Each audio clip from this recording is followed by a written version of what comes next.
Hello guys எல்லாரும் எப்படி இருக்கீங்க?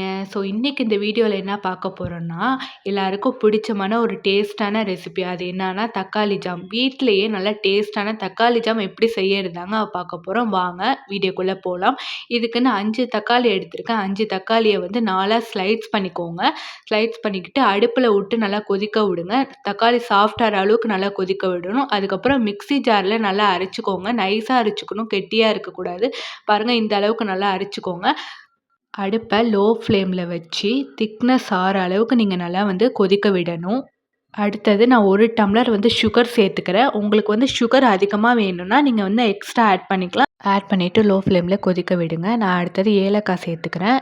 ஏலக்காவை மிக்ஸி ஜாரில் அரைச்சி சேர்த்துக்கோங்க. உங்களுக்கு ஏலக்காய் பிடிக்கலன்னா பாதாம் பருப்பு, முந்திரி பருப்பு கூட சேர்த்துக்கலாம்.